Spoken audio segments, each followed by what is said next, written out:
மக்கள் வணக்கம். தமிழக துணை முதலமைச்சரின் உதயநிதி அவர்களின் பிறந்தநாள் விழா நேற்று நவம்பர் 27 திமுகவினர் விமர்சையாக கொண்டாடப்பட்டது. சென்னை கிழக்கு மாவட்டம் சார்பாக கொண்டாடப்பட்ட விழாவில் மக்கள் நீதி மய்ய கட்சியின் தலைவர் கமலஹாசன் அவர்கள் கலந்து கொண்டு பேசினார். திமுகவின் தயவால் இன்று ராஜ்யசபா எம்பியாக கமலஹாசன் அவர் இருக்கிறார். அதற்காக அவர் திமுகவின் குளிர்விக்கும் விதமாக சில விஷயங்களை பேசியிருக்கிறார். என்னவென்றால், நான் திசை மாறி செல்லவில்லை, ஒரே பாதையில் தான் சென்று கொண்டிருக்கிறேன். எனக்கு தமிழ் இலவசமாக கற்றுக் கொடுத்தவர்கள் 3 பேர். சிவாஜி உச்சரிப்பு, கருணாநிதி உரைநடை, கண்ணதாசன் கவிதை தமிழை கற்றுக் கொடுத்தனர். அதன் நீட்சியாக ஒட்டி கொண்ட என் உணர்வு தான் என்னை இப்படி பேச வைக்கிறது என்று சொல்லியிருக்கிறார் கமலஹாசன். தேர்தலில் டிக்கெட் வாங்க வேண்டும் என்பதற்காக கூட்டணிக்கு வரவில்லை. எங்கள் கொள்கை ஒரே மாதிரியானது. அதாவது திமுகவும் மக்கள் நீதி மய்யம் கட்சியின் ஒரே மாறுது என்று கமலஹாசன் அவர்கள் சொல்லியிருக்கிறார். அப்புறம் எதற்கு மக்கள் நீதி மய்யம் கட்சி என்று ஆரம்பித்திருக்கிறார் என்று மக்கள் கேட்கிறார்கள்.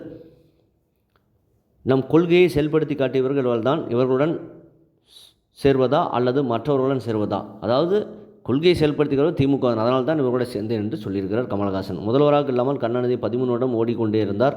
5 முறை முதல்வராக இருந்திருக்கிறார். அவருக்கு மக்கள் கொடுத்த ஓய்வுக்கு நன்றி. அதனால் தான் அவர் 2 நாள் வாழ்ந்திருக்கிறார். அதுபோல உதயநிதியும் வாழ்ந்து இந்த அமைப்புக்கு நன்மை சேர்க்க வேண்டும். திமுக என்பது ஒரு உணர்வு என்று சொல்லியிருக்கிறார் கமலஹாசன். அப்பொழுது மக்கள் நீதி மய்ய கட்சி என்பது உணர்வா இல்லையா? அண்ணாதுரை, கருணாநிதி ஆகியோர் பிறக்காவிட்டால் யாராவது வந்தாக வேண்டிய நிலை, நல்ல வேளை இவர்கள் வந்தார்கள் என்று சொல்லியிருக்கார் கமலஹாசன். என் வயது என்னவோ, நான் கண் திறந்தபோது பார்த்த சூரியன் தான் இப்போதும் உள்ளது. இருட்டு பள்ளம் வரும், இருட்டை பார்த்து பயப்படாதீர்கள், விடியும் அப்போது உதயம் வரும், உதயநிதியும் வருவார். எப்படி ஐஸ் வைத்திருக்கிறார் கமலஹாசன் என்று பார்த்துருங்கள்.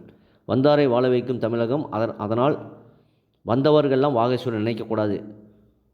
அதனால்தான் திமுக கூட்டணிக்கு வந்திருக்கிறோம் என்று சொல்லியிருக்கார் கமலஹாசன். வந்தாரெல்லாம் வாகேஸ்வரன் நினைக்கக்கூடாது என்பதை விஜய் அவர்களை நோக்கி தான் சொல்லியிருக்கார். ஏன்னா விஜய் அவர்களும் தமிழக வெற்றி கழகம் இந்த கட்சியை நோக்கி 2026 தனித்து தான் போட்டி முதலமைச்சராக ஆகப் போகிறேன் என்று சொல்லிக் கொண்டிருக்கிறார். அதற்கு விமர்சனமாக அவர் பேசியிருக்கிறார்.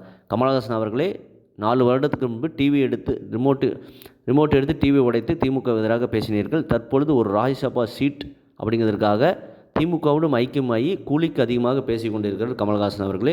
கண்டிப்பாக தமிழ்நாட்டு மக்கள் இதை உணர்ந்திருக்கிறார்கள். உலக நாயகன் அவர்கள் திரையில் மட்டும் நடிக்கவில்லை, அரசியலும் நடித்து கொண்டிருக்கிறார் என்பதை மக்கள் உணரத் தொடங்கிவிட்டார்கள். 2026 தேர்தலில் கண்டிப்பாக திமுகவுக்கு தக்க பதிலடி கொடுப்பார்கள். அப்பொழுதுதான் இந்த மாதிரி நிறமாறும் கமலஹாசன் போன்றவர்கள் அரசியலை விட்டு விரட்டடிக்கப்படுவார்கள் என்பது நிச்சயம். இதை பற்றி உங்களுக்கு கருத்து என்பதை கமெண்ட் செய்யுங்க. சேனலை ப்ளீஸ் சப்ஸ்கிரைப் அண்ட் ஷேர் செய்யுங்கள். நன்றி, வணக்கம், ஜெய்ஹிந்த்.